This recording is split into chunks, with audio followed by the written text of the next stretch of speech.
Sea alabado Jesucristo y María Santísima Madre. Bienvenidos a Conservando la Fe. Recientemente ha terminado la asamblea sinodal que el Santo Padre convocó en Roma para el mes de octubre del presente año. Ha sido una primera asamblea sinodal, podemos decir a nivel universal, con obispos, sacerdotes, algunos cardenales, religiosos y laicos convocados para tratar los temas que se propusieron en las diferentes etapas anteriores de este sínodo de la sinodalidad. Hubo una etapa primero diocesana, luego a nivel de conferencias episcopales, se mandaron todas las conclusiones a Roma, se elaboró un instrumentum laboris, así se le llamó a este documento que recoge como la síntesis de las ideas que aportaron las conferencias episcopales. Luego ese documento volvió otra vez fuera de Roma para la fase continental. Allí se hicieron otras nuevas aportaciones y luego se acaba de realizar, como he mencionado, en Roma en las últimas semanas, esta asamblea sinodal ya a un nivel universal que no termina con esto el sínodo sobre la sinodalidad, porque habrá, según pidió el Papa Francisco, otra reunión, otra asamblea sinodal en octubre del próximo año.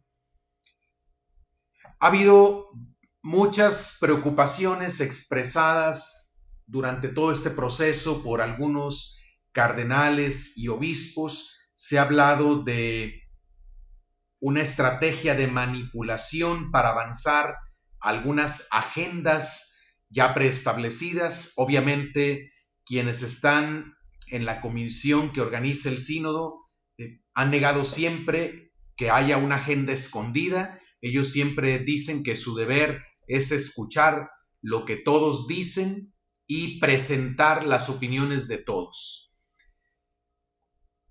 Ha terminado hace unos días la asamblea de octubre de 2023 y el cardenal Gerhard Müller, que es prefecto emérito de la congregación, ahora dicasterio, para la doctrina de la fe, él sigue expresando preocupaciones por lo que está pasando en el sínodo. Ha hablado ya varias veces en estos últimos días sobre lo que él pudo percibir, sobre el ambiente que vio en la asamblea sinodal. Él ha sido uno de los que a lo largo de este proceso, de este sínodo sobre la sinodalidad en sus diferentes etapas, ha levantado la voz para advertir que hay un peligro de socavar la fe católica.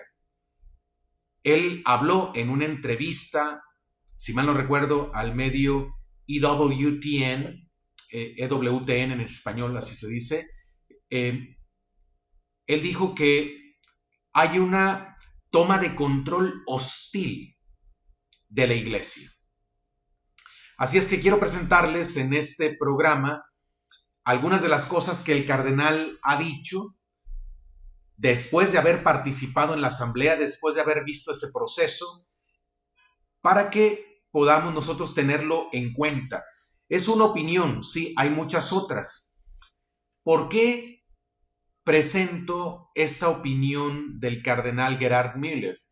Porque me parece muy significativo que, habiendo pasado la asamblea sinodal y justo inmediatamente o casi inmediatamente después de terminar esta asamblea, él siga como encendiendo la alarma o sonando la alarma de que algo no va bien.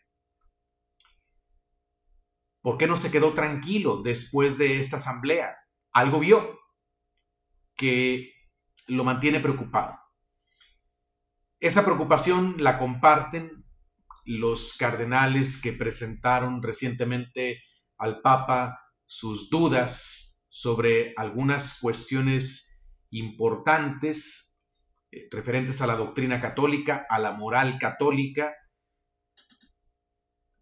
Preguntas que fueron respondidas en un inicio por el Santo Padre, pero que a los cardenales que las presentaron les pareció que la respuesta seguía siendo un poco ambigua. Reformularon sus preguntas y las volvieron a presentar al Santo Padre.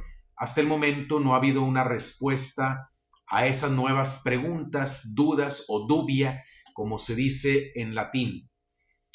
Ellos comparten la preocupación del cardenal Müller de que algunos están tratando de utilizar el sínodo para socavar la doctrina católica, si bien no para cambiarla tal vez oficialmente, sí para hacerla a un lado, para que en la práctica algunas doctrinas morales simplemente ya no se tomen en cuenta. Para eso usan estrategias bastante bien pensadas, muy convincentes. Usan el discernimiento, la escucha de todos, que hay que tener un desarrollo teológico, etc. Hay términos de los que se valen, pero en el fondo es como tratar de encontrar la manera de que algunas doctrinas morales católicas que la Iglesia siempre ha sostenido y que están claramente expresadas también en la Sagrada Escritura y reafirmadas en la tradición, pues que algunas doctrinas ya no se tienen que entender como siempre se entendieron. Que lo que antes se dijo que siempre es pecado, ahora resulta que en algunos casos no sería pecado. Y les digo que este es un plan muy inteligente porque no se necesita cambiar oficialmente la doctrina católica, simplemente se dice que hay algunas circunstancias, contextos particulares, muy específicos, en los que tal o cual doctrina no tendría que vivirse como el Señor lo pidió y no habría ningún problema si no se vive en estos casos supuestamente extraordinarios, si no se vive la doctrina católica. Ahora les muestro en la pantalla una entrevista que le hizo Edward Pentin de National Catholic Register. Para este medio se le realizó una entrevista. Lo que aparece en su pantalla es también una traducción de el servidor, del buscador, perdón, es una traducción no oficial.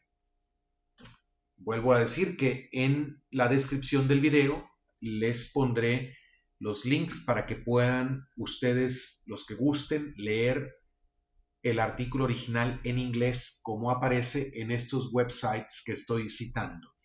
Pero este es de la página de National Catholic Register, que apareció también el mismo día 27 de octubre de 2023. Pueden ver ustedes, el encabezado dice: el cardenal Müller dice que algunos están utilizando el sínodo sobre la sinodalidad para preparar a la Iglesia a aceptar enseñanzas falsas. Vamos a ir directamente a la entrevista que le hace este reportero, experto en temas del Vaticano, Edward Pentin. La primera pregunta que se le hace es: Su Eminencia, ¿cuál ha sido su valoración global del sínodo sobre la sinodalidad? Respuesta: fui invitado por el Papa a participar como obispo, como exprefecto de la Congregación de la Doctrina de la Fe, y apenas hablé de mi competencia teológica. Me preguntaron cuál es la diferencia con los sínodos anteriores, también en cuanto al método. Está muy claro que en los sínodos anteriores los obispos eran los sujetos que dirigían todo. Su organización y sus aportes no vinieron desde arriba. En los sínodos anteriores, todos los obispos en el plenario podían hablar de lo que querían.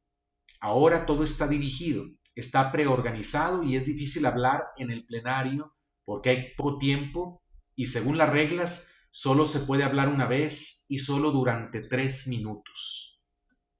O sea, lo primero que comenta es que se les dio muy poco tiempo a los obispos para expresarse ante la asamblea, porque había muchos que tenían que dar opiniones y el tiempo fue bastante limitado. Solo durante 2 o 3 minutos podían hablar. Y dice que antes podían hablar de lo que querían, ahora todo estaba dirigido. Interesante esta diferencia que menciona el cardenal Müller respecto de otros sínodos anteriores. Siguiente pregunta. ¿Tuvo solo una oportunidad de hablar ante el pleno, ante la asamblea en pleno? Respuesta, sí. ¿Le hubiera gustado hablar por más tiempo? Respuesta, sí, pero no fue posible. Para la próxima parte de este sínodo será importante reorganizarlo para dar más libertad, más oportunidades a los obispos para presentar sus ideas. Debe parecerse más a un sínodo de obispos para que los obispos recuperen su papel de asesores y testigos de la verdad revelada. Creo que es razonable lo que pide el cardenal. Si es el sínodo de obispos, los obispos tienen que tener tiempo para expresarse delante de la asamblea, porque ellos son los pastores del pueblo de Dios y los obispos tienen obligación de dar testimonio, de ser testigos de la verdad. Siguiente pregunta. ¿Hubo un gran énfasis en el Espíritu Santo en este sínodo? ¿Qué piensa usted de eso? Respuesta. Algunos oradores dijeron que debemos estar abiertos al Espíritu Santo, pero las voces del Espíritu Santo fueron las personas invitadas a hablar ante la asamblea. Eran las voces del Espíritu Santo como si fuéramos principiantes en el estudio de la teología.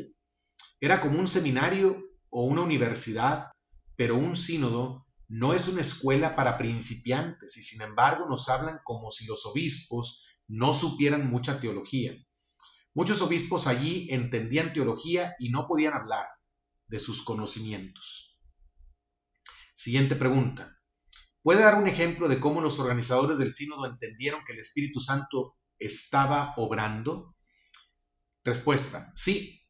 Uno de los oradores asignados, que está influenciado por esta ideología LGBT, habló de un familiar que era bisexual, que se suicidó. Y la conclusión fue que la iglesia debe estar abierta no a estas personas, sino a la ideología. La ideología tiene la culpa de esto, pero no podemos resolver cuestiones y problemas teológicos a través de la emoción. Esto solo es hablar emocionalmente del Espíritu Santo y nos dijeron que no hay que hacer controversias, que hablar fuertemente en contra de cualquier cosa no es posible, o uno se estigmatiza como enemigo del Espíritu Santo. O sea, no se les permite rebatir las ideas de otros. Si alguien dice un error doctrinal o otro tipo de errores, no se le puede rebatir porque según esto no va bien con la espiritualidad del sínodo, con el caminar juntos. Entonces solo se trata de escuchar,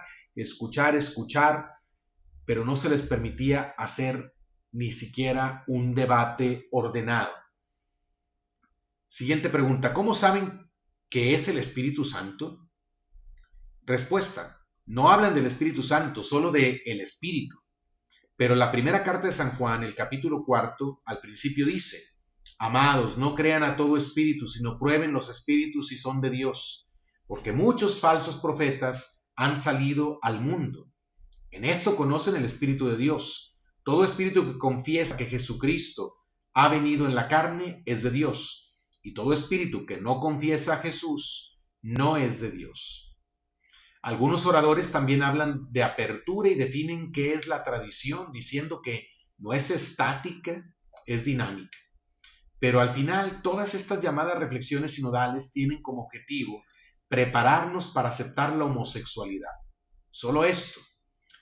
De lo que no se habló fue de Jesucristo o la revelación divina, la gracia de las personas humanas creadas a imagen y semejanza de Dios y de Dios como fin de nuestra existencia humana.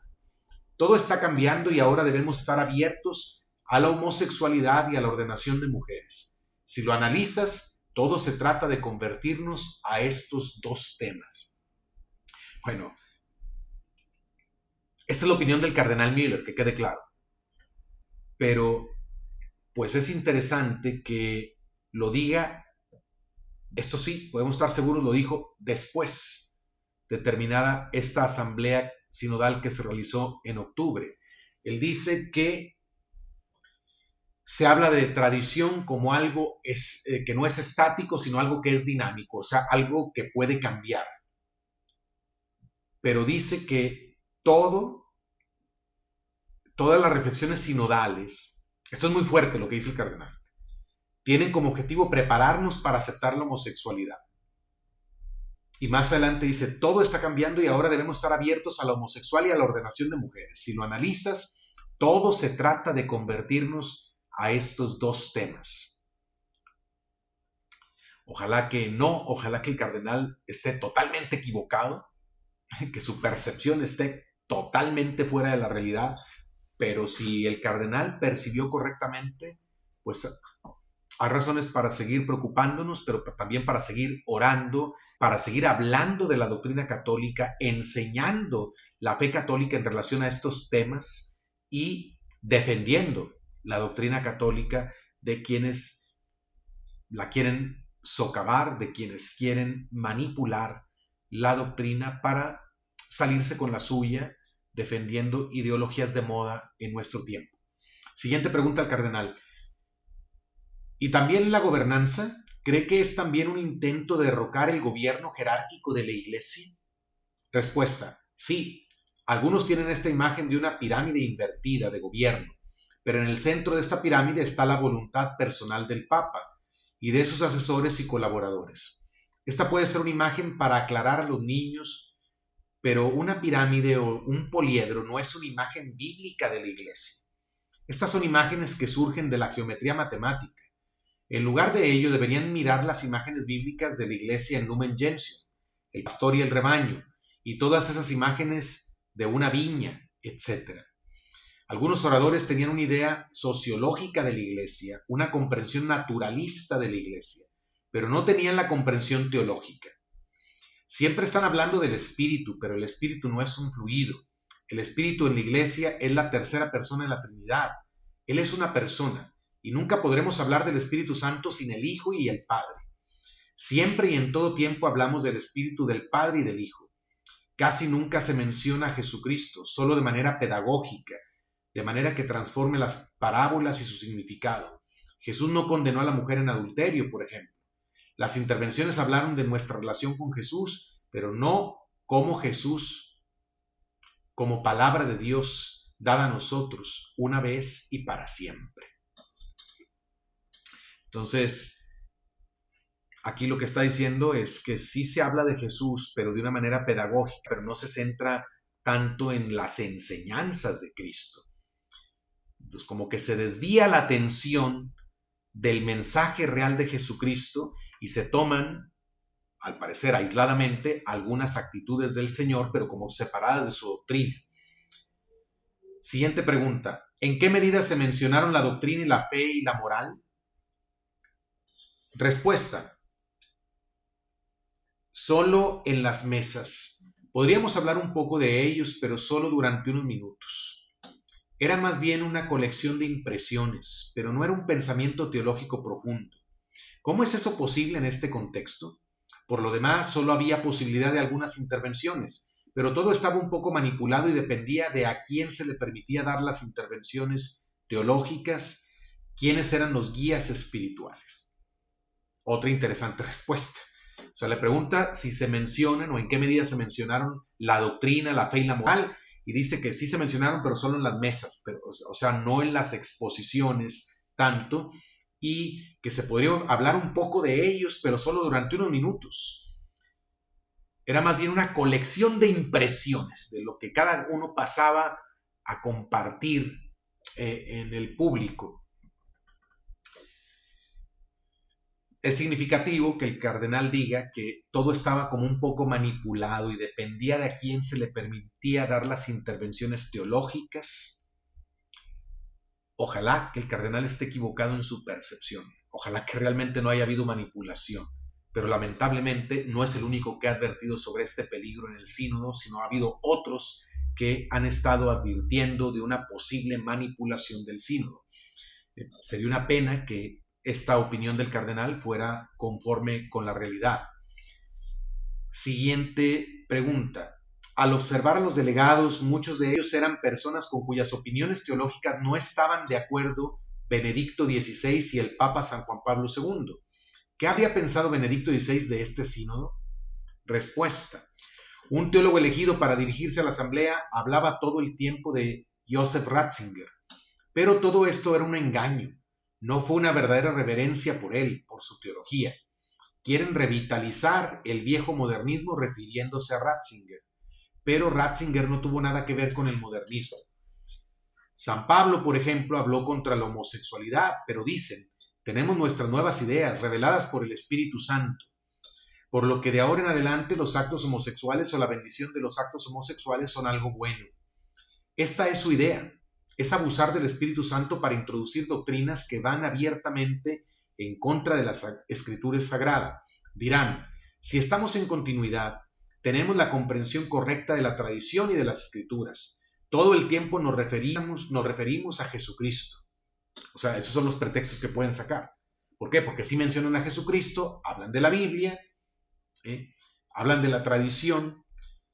Continúo leyendo. Es un camino seleccionado como si Jesús fuera solo un maestro de moral como Gandhi y demás. Nunca dicen ni aceptan que Jesús es el verbo de Dios hecho carne, la encarnación. O sea, aquí se nos revelan pues otras estrategias que están usando, como se mencionaba a Joseph Ratzinger, pero seguramente dándole un sentido diferente a sus palabras, porque dice el cardenal Ratzinger no tuvo nada que ver con el modernismo, pero lo mencionan aquí para apoyar sus ideas modernistas. Y se habla también de que el Espíritu Santo nos sigue hablando hoy, pero pareciera que el Espíritu Santo nos dice hoy algo diferente de lo que nos dijo ya en la Sagrada Escritura y en la tradición. Son muy inteligentes estas personas, los que están tratando de manipular el sínodo para sacar ventaja, para avanzar su agenda, porque usan expresiones bíblicas, católicas, pero con un contenido diverso. La siguiente pregunta. Un obispo alemán que asistió al sínodo dijo a los periodistas durante el sínodo que es importante poner a Cristo en el centro, pero al mismo tiempo necesitamos dejar de lado la tradición apostólica. ¿Qué quiso decir con esto? Respuesta. Este es un truco que están haciendo. Nos están presentando estas ideas directamente. No están presentando estas ideas directamente, sino que envían a personas como este obispo a decir estas cosas y luego dicen que es solo su opinión personal, pero en realidad están desarrollando un entendimiento que no es coherente con la fe católica. Un destacado obispo alemán del camino sinodal alemán dijo en este sínodo que todos los temas que plantearon en Alemania deberían convertirse en un ejemplo de Alemania para el mundo. Pero en los últimos años la Iglesia en Alemania ha perdido 1/3 de sus miembros, tiene pocas vocaciones y la asistencia a la misa dominical se ha desplomado. Ese no puede ser el camino para el futuro de la Iglesia. El Papa llamó a los obispos alemanes a centrarse en la evangelización, pero han hecho todo lo contrario. Pero aquí vuelve a hablar de manipulación, o sea, dice que es algo como planeado. Ellos escogen a quién ponen al frente para que diga una cosa y luego, si bien se provoca un poco de escándalo, ellos dicen, bueno, es la opinión personal de este que habló, pero pues ellos lo pusieron a hablar, los que organizan.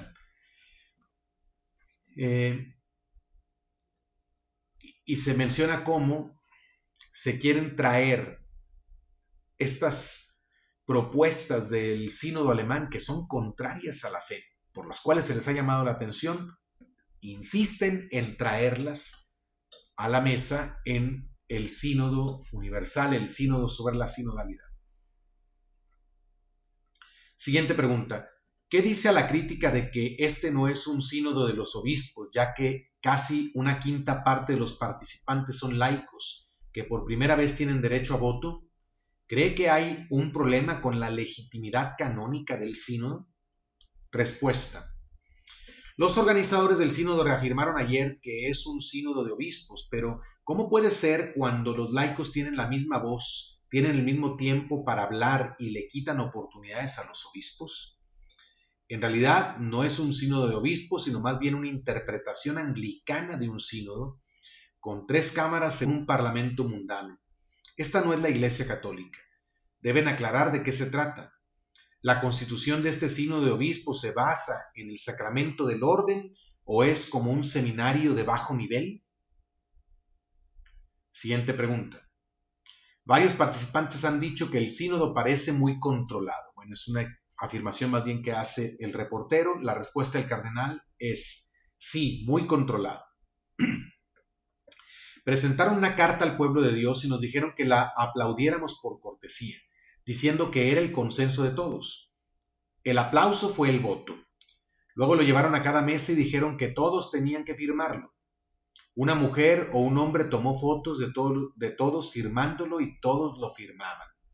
Luego dijeron que teníamos hasta las 4 de la tarde para enviar cualquier enmienda, pero primero teníamos que firmarla. Atención, aquí está algo importante. Aunque no se dice mucho en esa carta al pueblo de Dios, sin embargo es significativo el modo como se aprobó, al menos como menciona el cardenal que sucedieron las cosas. Él habla de que está todo muy controlado allá adentro, obviamente por quienes están dirigiendo. Y como ejemplo nos presenta que esta carta al pueblo de Dios les dijeron que aplaudieran por cortesía a la lectura de esa carta.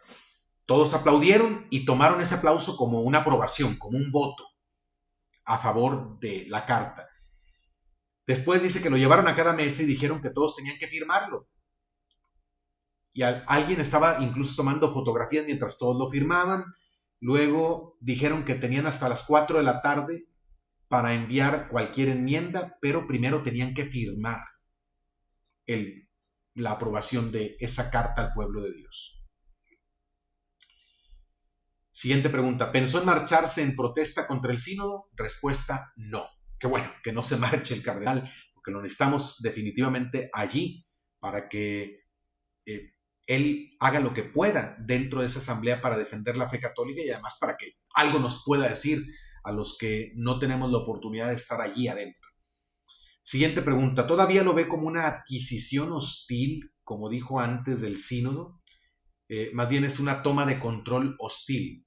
Él habló de un hostile takeover del sínodo, de la iglesia. La respuesta es, no es claro, no dicen abiertamente lo que quieren decir.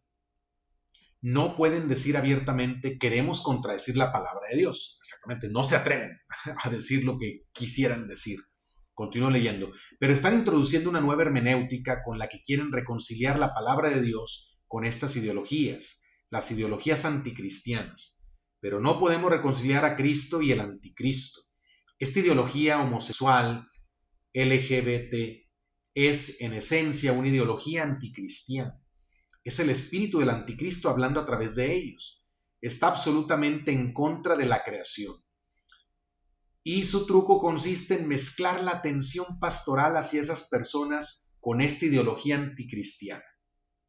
Nosotros, la iglesia, somos los únicos que respetamos la dignidad de todos, de los pecadores, de las personas con problemas en todos los ámbitos. Pero la solución a estos problemas es el camino de Jesucristo. El buen doctor debe dar la mejor medicina y no decir todo está bien. Es muy interesante lo que dice aquí. Quiero comentar brevemente que, bueno, hay ideologías anticristianas como esta del abecedario, que yo lo digo así, aunque ya la mencioné varias veces porque está en el texto de la entrevista al cardenal, pero la estrategia, dice, es que se combina o se mezcla la atención pastoral que se tiene que dar a estas personas con la ideología. O sea, con el pretexto de atender pastoralmente a estas personas, se quiere introducir la ideología, la aceptación de los errores de esta ideología que destruye vidas humanas y destruye a las personas. No es el momento para profundizar en cómo esta ideología de veras es perversa porque destruye la vida de seres humanos, pero aquí lo que interesa es la estrategia que están usando. Ponen por delante la cuestión pastoral. Tenemos que atender a estas personas. Pero al decirnos cómo atenderlos, nos quieren hacer ver que la doctrina de siempre, que si mencionamos la doctrina de siempre, no vamos a tener caridad suficiente con esas personas. Por eso se nos invita de esa manera a aceptar las afirmaciones equivocadas de las ideologías. Siguiente pregunta. A menudo las palabras de Cristo de no pecar más nunca se mencionan, y en cambio parece que se trata principalmente de dar la bienvenida. Respuesta. Están cambiando la definición de pecados. No hay pecados para algunos de ellos. Son solo gente herida. No son pecadores. Son personas heridas. Heridas por la iglesia, por la doctrina de la iglesia. Fíjense bien, la estrategia. Se culpa a la iglesia de haber lastimado a esas personas. Continúo leyendo. No creen en el pecado original ni en el pecado como acto. No lo niegan teóricamente, sino prácticamente. Para ellos la iglesia es la agresora y por eso la iglesia debe hacer esto. La iglesia es responsable. ¿Pero qué es la iglesia para ellos? En realidad hablan de ellos mismos. Dicen, somos la iglesia. Pero si hablan negativamente de la iglesia, están hablando de la iglesia como un objeto. El artículo 11 de la Constitución Lumen Gentium del Concilio Vaticano II dice que la iglesia es el cuerpo santo de Cristo y podemos herir el cuerpo de Cristo con nuestros pecados. Pero para algunos de los asistentes al sínodo, Cristo nos está hiriendo. Si te estoy robando tu dinero y me llaman ladrón, para ellos eres tú quien me hiere. Muy interesante también esta estrategia. Son muy astutos. Así como algunos en el ámbito civil, jurídico, quieren presentar a los criminales como víctimas de la sociedad para justificar que hayan caído en los crímenes. Ahora se está usando esta estrategia dentro de la iglesia para no llamar al pecador a la conversión y no llamarle ni siquiera pecador y no decirle ya no peques más. Ahora se está tratando de presentar al pecador como alguien que la iglesia misma ha lastimado, que la doctrina de Jesucristo lo ha lastimado. Por lo tanto, ahora la iglesia tiene que, como de algún modo, reparar el daño que les hizo a estas personas y no llamarlos a la conversión.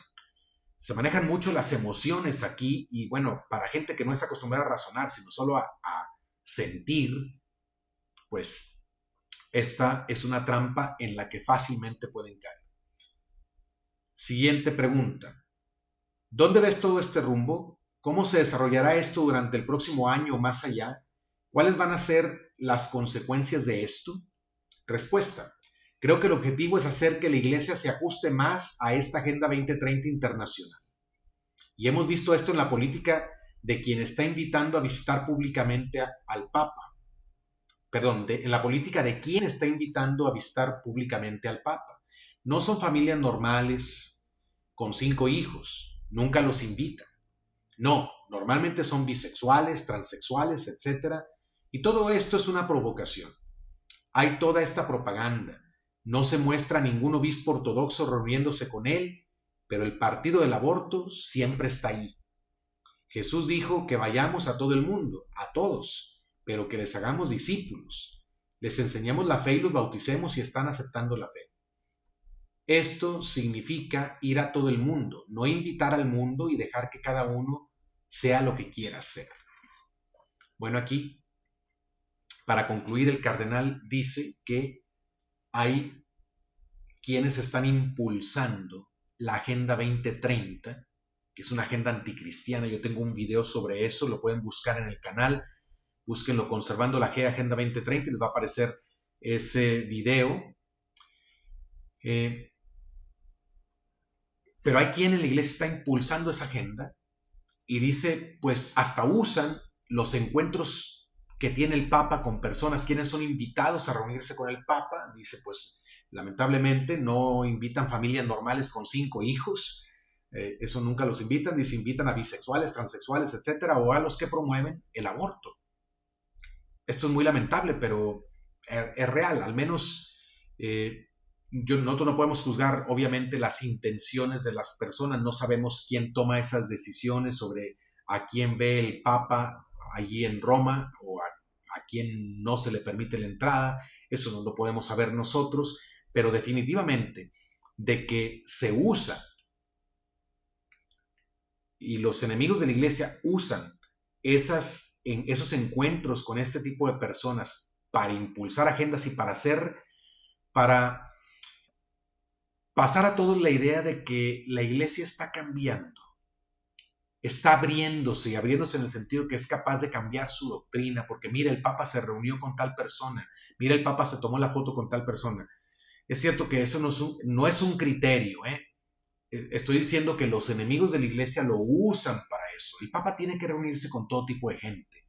No podemos pedirle al Papa que se reúna solamente con gente santa. Tiene que reunirse con todos. Pero es verdad que faltan más encuentros con gente que esté viviendo la fe, que esté siendo contrarrevolucionaria, que esté dando batalla cultural y batalla por la fe, incluso dentro de la iglesia. ¿Quién se encarga de tomar estas decisiones de quién puede ver al Papa y quién no? No lo sabemos.